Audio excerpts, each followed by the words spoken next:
네, 주님을 아는 것이 우리의 힘입니다. 한 주간도 평안하셨습니까? 오늘은 데이카슨의 힘써 하나님을 알자 중에서 제5장 하나님은 통치자이시다 라는 제목으로 함께 나누겠습니다. 이 책은 하나님에 대한 14가지 진술을 담고 있습니다. 각 장에서 성경의 한두 본문에 초점을 맞춰 내용을 설명한 다음 그것이 전체 문맥과 어떻게 연결되는지 그리고 예수님 안에서 어떻게 한데 모이는지를 보여주는 책입니다. 제5장은 사무엘하 7장을 배경으로 하나님은 통치자이심을 우리에게 제시해 줍니다.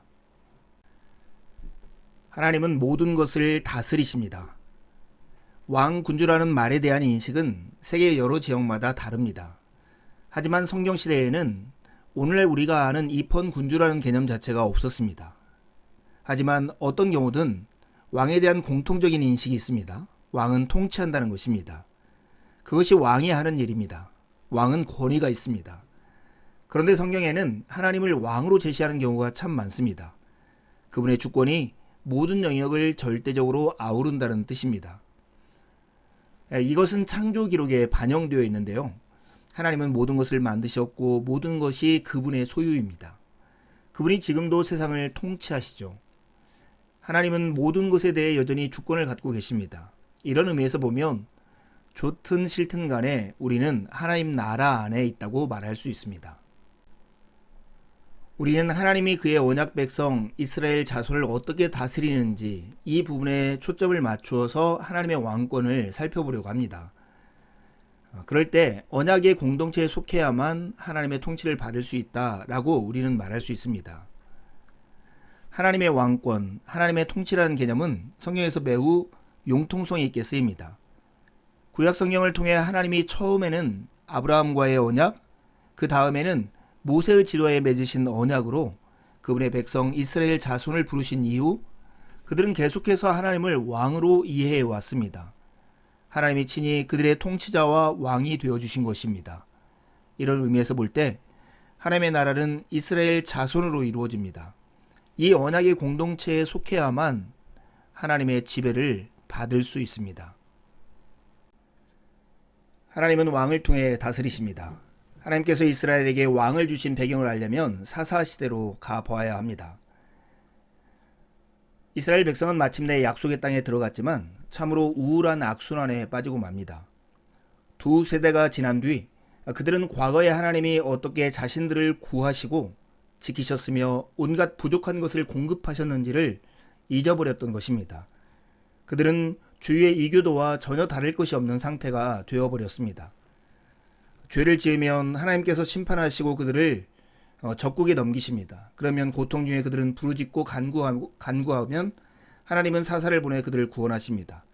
하지만 시간이 지나면 다시 망각하고 죄를 범하는 이런 악순환이 이스라엘에 반복되었습니다.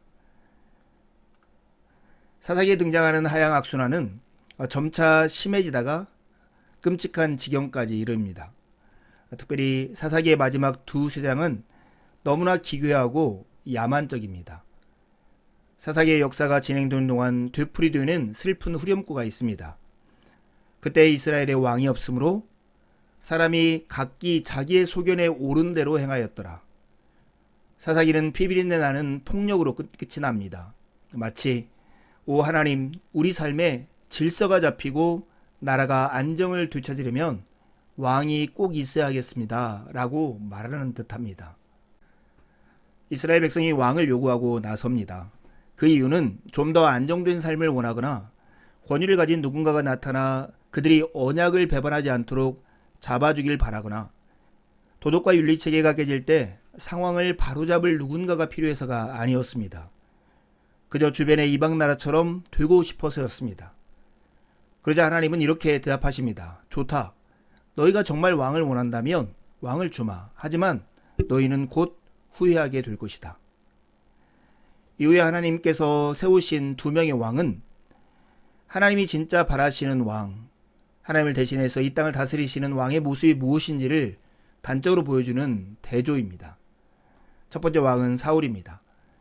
하나님은 사울이라는 건장한 청년을 왕으로 세우시죠. 그는 하나님을 사랑하는 사람처럼 보였습니다. 하지만 몇 년 뒤 그는 더 많은 권력을 갈망하는 부패한 군주, 편집증에 갇혀 두려움에 떠는 사람, 잔인하고 불경건한 사람으로 변하고 맙니다. 이스라엘 백성들이 원하던 왕, 인간의 최선이 이 모습임을 하나님께서 단적으로 보여주는 것이죠. 그 이후 하나님은 또 다른 왕을 세우십니다. 마치 이제 좋은 왕의 전형적인 모습을 내가 너희에게 보여주마. 여기 내 마음에 맞는 사람이 있다. 그의 이름이 다윗이다 라고 말을 하는 듯합니다. 왕은 하나님의 부통치자 대리왕이 되어야 했습니다. 하나님은 여전히 왕이시지만 모든 사람에게 최종적인 주권을 행사하시지만 왕은 그분의 정의를 백성에게 베풀고 하나님과 그분의 길과 율법을 전해 주어야 했습니다. 하나님과 왕의 관계에는 몇 가지 주목할 만한 특징이 있습니다. 마음에 합한 왕 다윗과 그의 왕조에 이 모습이 구체적으로 잘 드러나 있죠. 첫 번째는 주도권입니다. 다윗은 주도권의 제한을 받는 왕이었습니다. 하나님은 성경 말씀의 전환점마다 주도권을 행사하십니다. 하나님은 자신의 영광을 다른 누구와도 나누지 않는 유일한 주권자이십니다. 두 번째, 하나님이 그 왕조를 세우고 보존하신다는 것입니다. 나는 너를 위해서 집을 세워주겠다. 내 가문을 보존해주겠다. 이것이 하나님이 다윗에게 한 약속입니다. 일시적인 처벌이나 징계는 있을 수 있지만 하나님이 다윗의 계보를 쓸어버리시는 궁극적인 제재는 없을 것이라는 것을 다윗에게 약속해 주셨습니다. 세 번째 특징이 겸손인데요. 그러기에 왕은 하나님의 권위 앞에 겸손해야 했습니다. 다윗은 감당하기 어려운 하나님의 약속 앞에서 말문이 막힙니다. 감사할 따름입니다. 저는 이런 은혜를 받을 자격이 없습니다. 놀라울 뿐입니다. 사랑하는 주님, 주권자 하나님, 구하옵나니 다만 주의 약속을 지켜 주옵소서라고 다윗은 간구하고 있는 것입니다. 하나님이 다윗에게 주신 약속 중에 이런 중요한 내용이 있습니다. 나는 그에게 아버지가 되고 그는 내게 아들이 되니. 우리에게 아들됨, 이것은 유전혈통의 문제입니다. 하지만 고대 세계의 시각은 조금 달랐습니다. 신체적인 계보는 이야기의 일부일 뿐이고 그 외에도 일과 정체성의 계보라는 것이 있었습니다. 성경의 많은 비유는 이런 사회적 맥락에서 등장했죠. 예를 들어 성경의 여러 곳에서 벨리알의 아들이라는 사람이 나옵니다. 그대로 말을 옮기면 무가치한 자의 아들이라는 뜻입니다. 이 말은 그의 아버지가 무가치한 자라는 뜻이 아닙니다. 그 사람의 인격이 너무나 형편없는 것으로 보아 어떤 무가치한 가문에 속한 것이 분명하다는 뜻을 품고 있습니다. 사무엘하 7장에 등장하는 아들은 이런 용례로 쓰이고 있습니다. 여기서 아들은 왕을 가리킬 때 쓰이는 표현인데요. 하나님이 이스라엘 백성을 다스리는 궁극의 왕이시라면 다윗의 계보에서 나와 이스라엘의 왕위에 오르는 인간은 하나님의 아들이 되는 것입니다. 이는 그가 말 그대로 신적 본성과 같은 것을 지녔다는 뜻이 아닙니다. 그는 왕가에서 하나님 대신 그분의 아들 노릇을 하고 있다는 뜻인 것입니다. 달을 가리키는 손가락처럼 다윗왕, 즉 하나님의 마음에 합한 왕이 가리키고 있는 분은 예수 그리스도 우리의 왕이십니다. 하나님 나라를 이렇게 표현할 수 있어요. 하나님 나라는 그리스도가 왕으로서 다스리시는 나라. 신약 성경을 시작하는 처음 책의 시작은 이렇습니다. 아브라함과 다윗의 자손 예수 그리스도의 계보라. 이 구절은 다윗의 계보에서 왕이 나오리라는 약속이 예수님 안에서 성취되었다라고 말을 합니다. 예수님은 공적 사역을 시작하시면서 하나님 나라가 가까이 왔다고 선언하신 다음 나라라는 단어를 아주 다양한 방식으로 사용하십니다. 특별히 비유로 많이 말씀하시는데 그 중에 몇 가지만 예를 들면 이와 같습니다. 이 나라에는 좋은 씨와 나쁜 씨가 함께 자란다. 즉 빌리 그레함 같은 목사님과 아돌프 히틀러와 같은 악당이 함께 존재하는 곳이다 하는 뜻입니다. 또 한 가지 특징은 물과 성령으로 나지 아니하면 들어갈 수 없다는 것입니다. 즉 거듭난 사람만이 들어가거나 볼 수 있는 나라라는 뜻이죠. 또 한 가지 특징은 이미 시작되어 은밀하게 작용하고 있다는 것입니다. 반죽에 들어가는 이스트처럼 지금도 보이지 않게 영향을 미치고 있다고 하는 것입니다. 하나님의 나라는 이미 와 있지만 다른 식으로 보면 아직 오지 않은 상태와 같습니다. 하지만 어느 쪽이든 왕이신 예수님은 매사의 중심이 되어서 우리를 다스리고 계십니다. 그런 의미에서 하나님의 나라는 이미 와 있으나 아직 오지 않은 나라, 이렇게 말을 할 수 있습니다. 2차 세계대전이 끝난 다음 스위스 신학자 오스카 쿨만은 전쟁의 흐름을 바꿔놓는 사건을 얘기하면서 이 개념을 설명했습니다.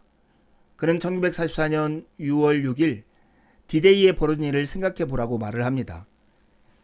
디데이가 시작되자 연합군은 노르망디 해변에 상륙했고 사흘 뒤에는 제2의 서부전선이 형성되었습니다. 그러나 전쟁은 아직 끝나지 않았습니다.